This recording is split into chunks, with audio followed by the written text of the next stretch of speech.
Owl House Watching and Dreaming marks the end of the most beloved Disney Channel shows of all time, one of them at the very least. After airing, it received almost non-stop praise. Does it really deserve it?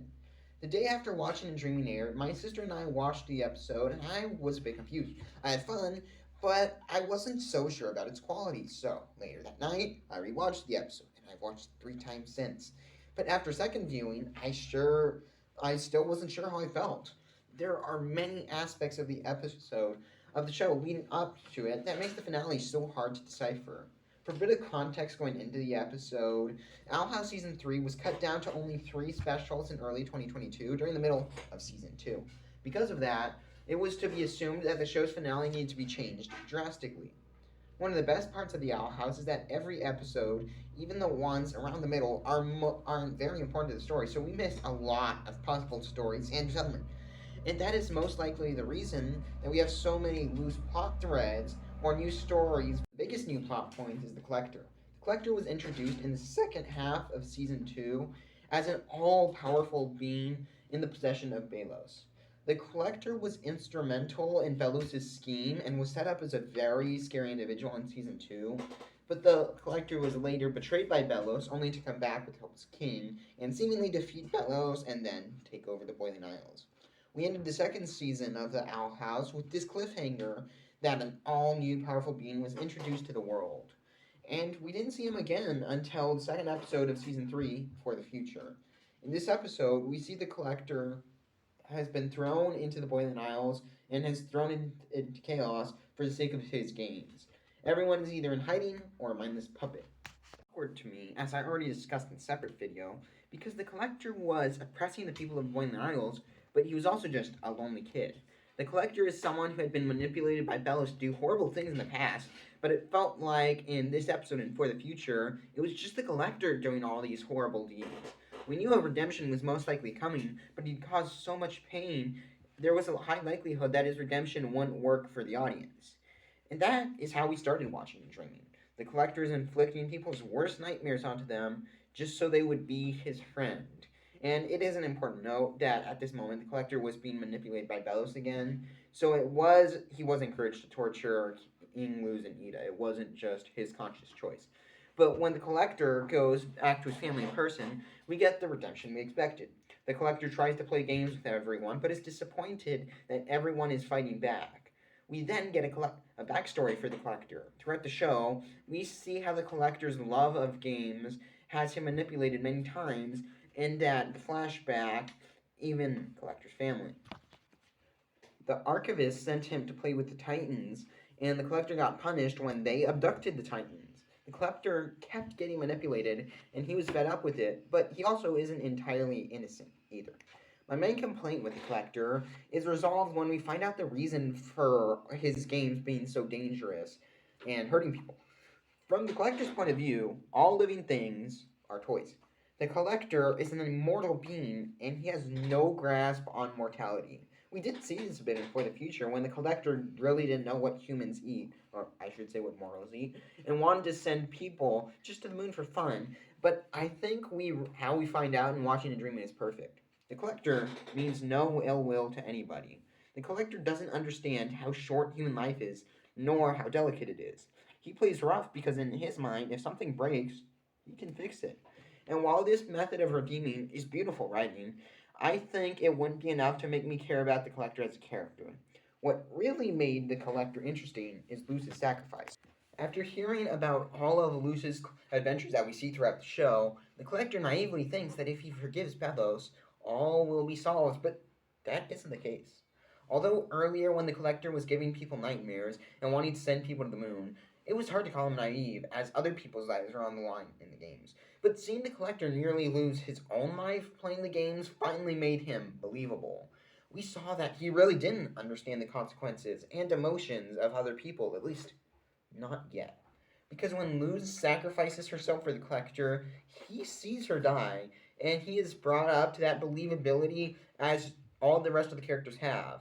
He's just like every other character in the show. The fantasy ended for the Collector, and he needed to deal with the cold, harsh reality. And for the rest of the episode, the Collector felt much less whimsical. when he was saving people, it no longer felt like a game, and we didn't hear that little his theme, or I don't know what you'd call it, but it felt like life and death. I can confidently say that watching and dreaming saved the collector's character by making him naive and forcing him to grow up. But another big part of the episode is Bellows, and it went the opposite way than I thought. I assumed that Bellows would continue his manipulation and try to fix the human world, but that was far from what happened. We got a touch of Bellows' manipulation in the episode at the start, but he mainly just tried to destroy the Boylan Isles in this episode. But he also lost any semblance of humanity he had left. Bellows was spreading like a fungus across the Boylan Isles, and that's the last thing I would have expected from this episode. And I even rejected it at first. I'm like, are we really sure about this? But honestly, I think it really works in some weird way. Throughout season 2, we see Bellows' struggle to keep his appearance as human, though at the very least, his appearance as a witch, because in the Boylan Isles. In the episodes like Hunting Palisman or Hollow Mind, we see the lengths that Bellows has gone to remain human. Someone Ventured, Someone Framed is one of my least favorite episodes of the Owl House, but there is one line that I think is essential for the show. In the episode, Luz says, "You're only human." Well, you know what I mean. I love the line so much because it uses a common phrase and adapts it to the show. It is telling us that being human is much more than just biology, but something emotional and mental. To be human is to make mistakes, to learn, and to preserve. Throughout the show, Bellows claims to be human and to be better than witches for that. After he becomes that green fungus thing, Bellows turns back into his human form and says that he is human and I was cursed. And but then again, I'm better than witches. We can do this, Luz. We're human. But after all we have seen, all that Bellows has done, he has less humanity than any of the witches. So he disintegrates, suffering a death that is unworthy of humans. As someone who has fought so hard for the appearance of being a human, it is so ironic that he doesn't die as a corpse, but by losing his shape and just melting, like a witch. I really liked that. That is why Bellows merging with the Titan is so perfect. In his quest to maintain humanity, he is unintentionally losing all of it. He abandons the body of Rain, where he looked at least like a human, for a giant heart of some magical creature. It's such great symbolism to see Bellows leave Rain and go to the Titan. Rain is a human and represents humanity, while the Titan represents magic and all the worst parts of what Philip perceives of what witchcraft is. He leaves behind the body and humanity for the pursuit of magic and ways to make himself less human, crawling like a wild animal in pursuit of a meal. Bellows isn't at any way human anymore, but an abomination, becoming the thing he sought to destroy. One thing I noticed which really helped the episode was the chemistry between Luz, King, and Ida as well. The three characters have always worked very well together, as we have seen throughout the first two seasons, but here I felt like it was taken to a whole nother level. Whenever they had a conversation, it was so fun to watch and just bounces from character to character so smoothly. I could just watch a whole show of these characters talking like they did in this episode, and I would be completely satisfied. Their chemistry was so important to get right for so many reasons in this episode. The first one is just the inhabitants of the Owl House have been separated all season, and they've all been going through their own trauma. They hadn't seen each other in months.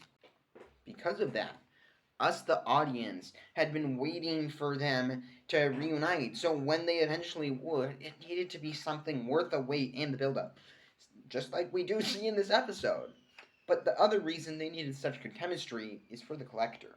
It provides such a good contrast to Flash between the Collector, who wanted to have friends, but was going about it in all the wrong ways, and then just to see the Owl Gang in the other corner, hanging around, having so much, just talking. The Collector just wants a friend to play games with, but like we see, everyone runs away from him, and the Collector thinks he needs to force people to be friends with him because he thinks that's the only way. So it's just perfect to parallel the amazing family dynamic of the Owl Gang. Do they have a better name with that? I don't know. I'm calling them the Owl Gang, though. And then just balance that with Collector's loneliness, so the Collector can learn how to make friends by watching. Eh? Another aspect of the episode, which was so fundamental, were the dreams at the start of the episode. They were one of the main parts of the trailer leading into the episode, and are half of the part of the episode that has me the most divided. Each character's dreams are so great. It really dives into the character's biggest fears and reminds me of Grom. And to see King and Ida's fears as well is also really nice to see. They were very potent, even though we just saw so little of them. But the one thing I have is it's a very big problem. Right after these dreams, the collector plays games which are pointless to the plot, and when I rewatch that part, I just end up wishing we got more time with the dreams.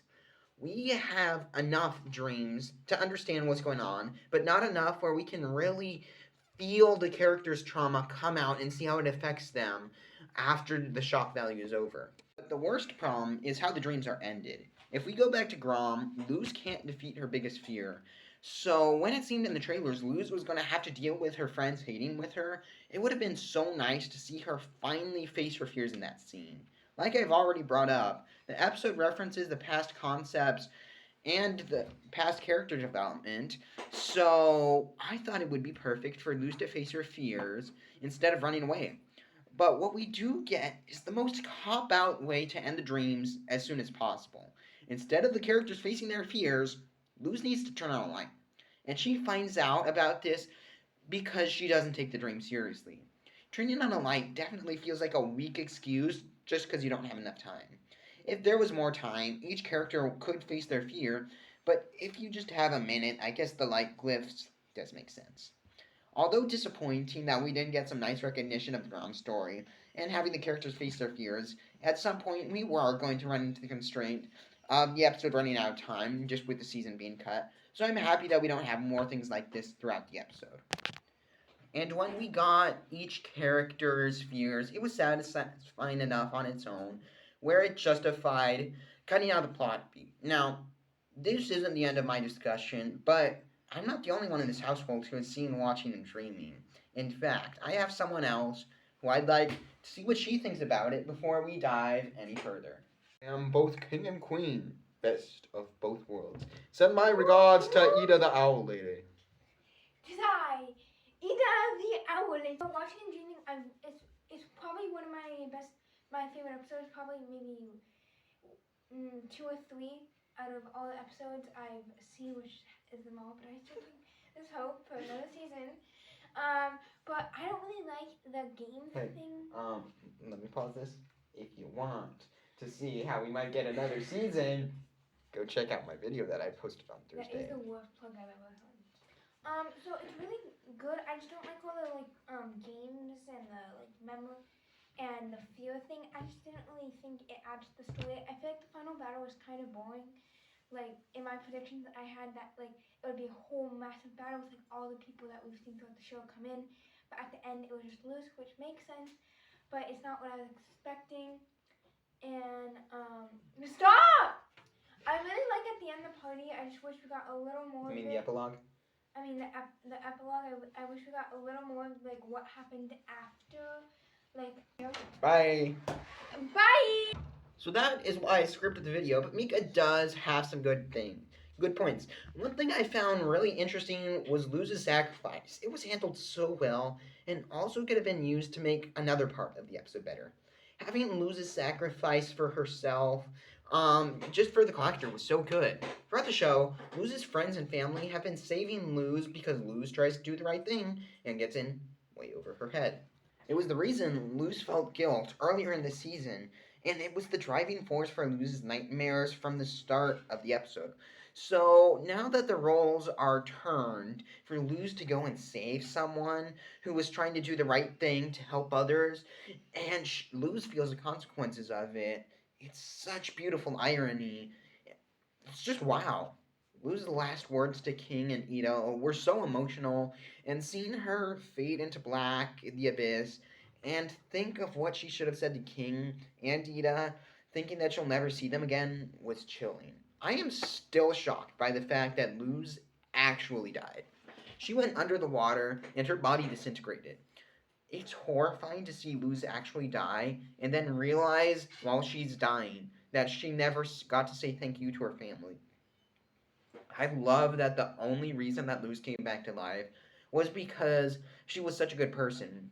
The Titan wouldn't have saved Luz if it wasn't for what Luz has done to help others while she was living. The Titan saw what Luz did to help others, including his own son. I keep coming back to this, but this episode shows all the reasons Luz shouldn't feel bad because she's helping everyone. The Titan is basically the Jesus of the Boiling Isles, and all the people that may have died, the Titan chose Luz to come back to life and to give his powers to.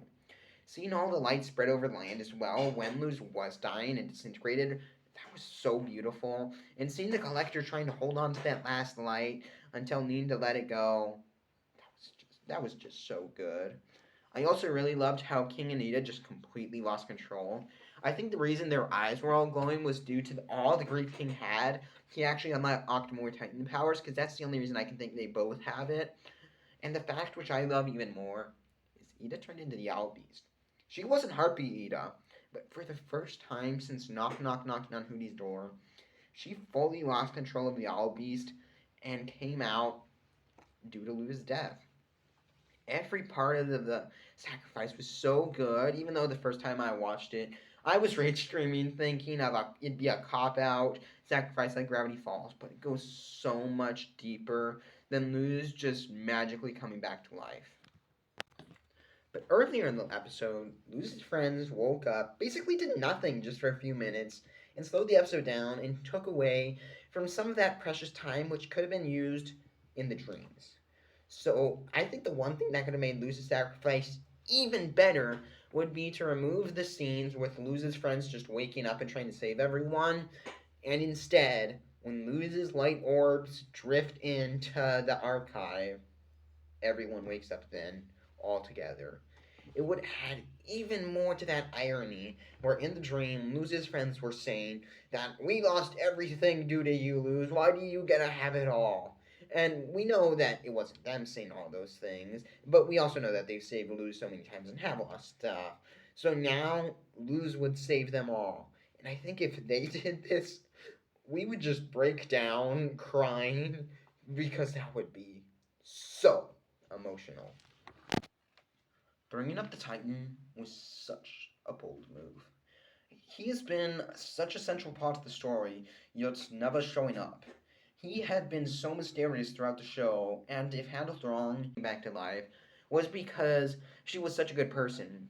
The Titan wouldn't have saved Luz if it wasn't for what Luz has done to help others while she was living. The Titan saw what Luz did to help others, including his own son. I keep coming back to this, but this episode shows all the reasons Luz shouldn't feel bad because she's helping everyone. The Titan is basically the Jesus of the Boiling Isles, and all the people that may have died, the Titan chose Luz to come back to life and to give his powers to. Seeing all the light spread over the land as well when Luz was dying and disintegrated, that was so beautiful. And seeing the collector trying to hold on to that last light until needing to let it go, that was just so good. I also really loved how King Anita just completely lost control. I think the reason their eyes were all glowing was due to all the grief King had. He actually unlocked more Titan powers because that's the only reason I can think they both have it. And the fact which I love even more is Ida turned into the Owl Beast.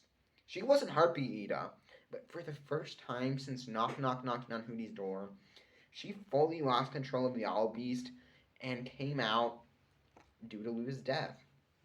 Every part of the sacrifice was so good, even though the first time I watched it, I was rage screaming, thinking it'd be a cop out sacrifice like Gravity Falls, but it goes so much deeper than Luz just magically coming back to life.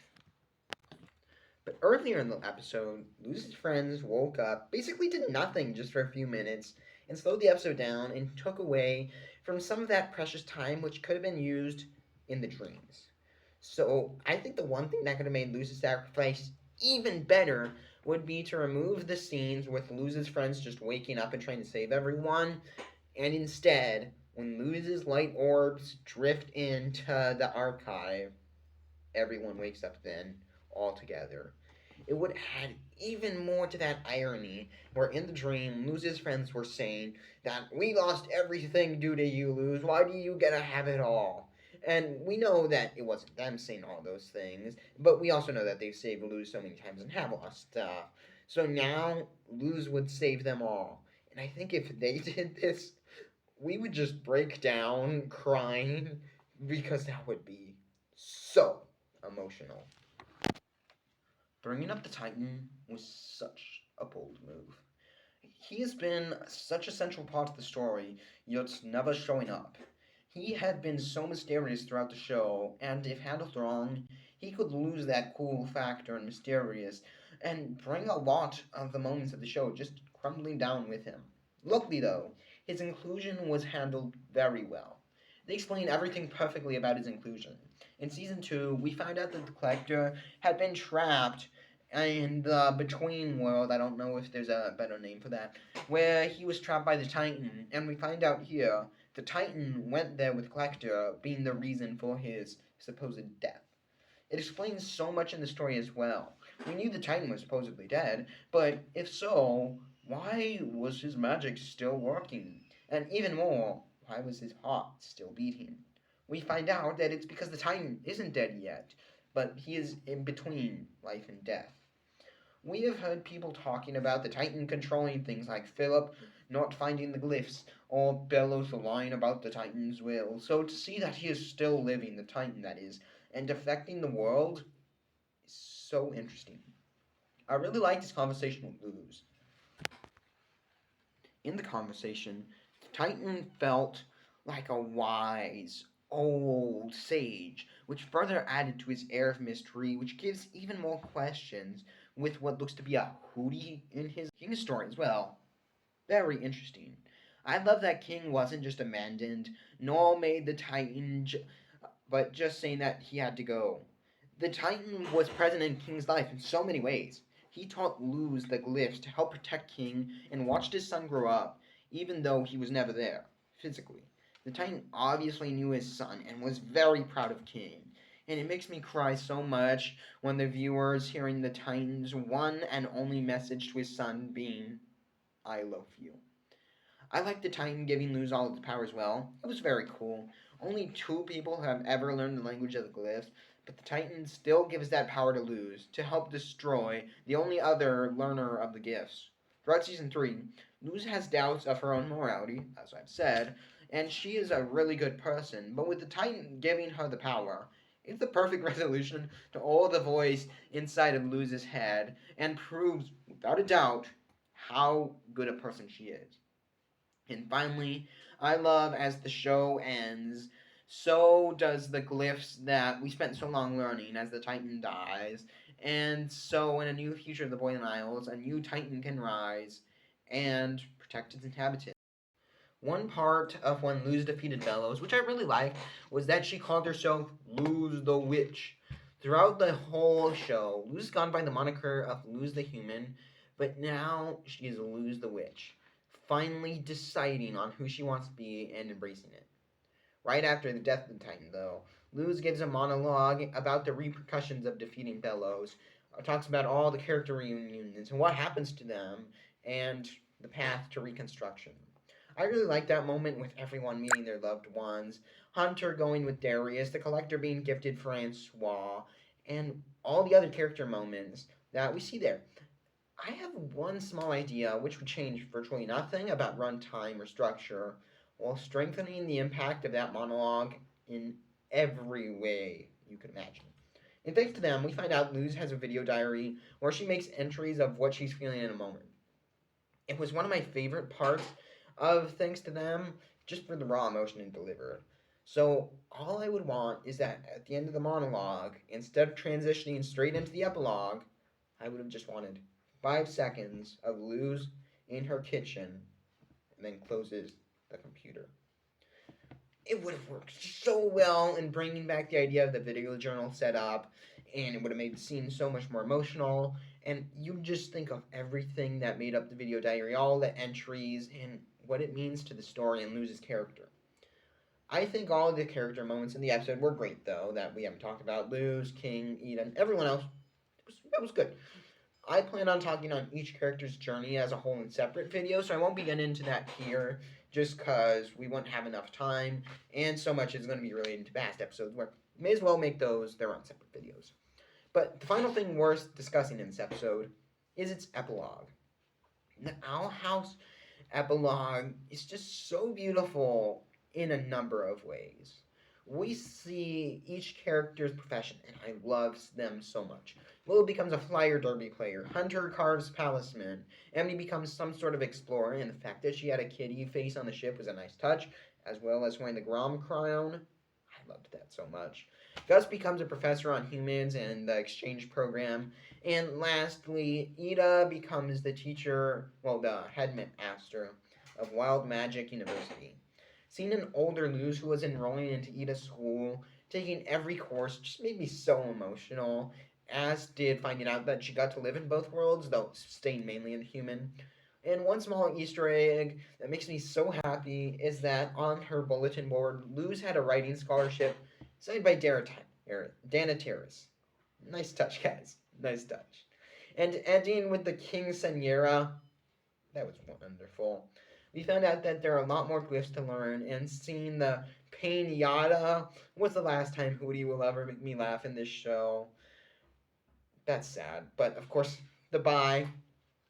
Mm, yeah, that was good. The epilogue is perfect for every character involved, and it closes the story of the Owl House in a way more perfect than I could ever imagine. Going into watching and dreaming, there was a lot that could have gone wrong. Due to the season being cut down, we had less time for character development, and the episode could have felt rushed very easily or like it was missing a lot. And the first time I watched it, that was some of the most confused I've ever felt about an episode of television. I had such a weird feeling inside of me where I wasn't sure if the episode was top tier or kind of bad, and I was really conflicted. But that feeling that it left me each time I rewatched the episode just got better and better, and watching and dreaming gets better with each of my 5 watches, and it's truly an amazing end to the Owl House. It may not be the best episode of the show, but it's pretty dang good at wrapping it up in the most satisfying way. And before I start to actually start crying, I'm tearing up, but let's stop that. That's all I have to say. Please let me know what you think of watching and dreaming. Is it a good ending? Is it your favorite episode? Was there an aspect of the episode I forgot to cover? All that and more. Please leave in the comments down below because I'd like to hear what you think. Were you as confused as me, or are you pretty defined on your feelings? And how many times have you watched it? Have you beaten my record of 5? For today's trivia question, how did Luz realize that Puppet Amity wasn't the real thing? What was the line that gave it away? Let me know. If you want to see different ways we could possibly get more content out of the Owl House video, another season, a sequel show, books, all that and more. I have a video about it here, so check it out to see my ideas, and if you have any as well, go comment there. Make sure to subscribe to see those character deep dives I mentioned earlier, as well as a lot of other Owl House videos. It's not going to be like every two times a week like I've been doing, but there's still a lot of content and stuff for me to discuss. Once again, thanks for watching. I've been Fictional Fanatic. I have been Fictional Fanatics dressed up as the Titan, and until the next one, bye. No. Bye. Bye. Bye.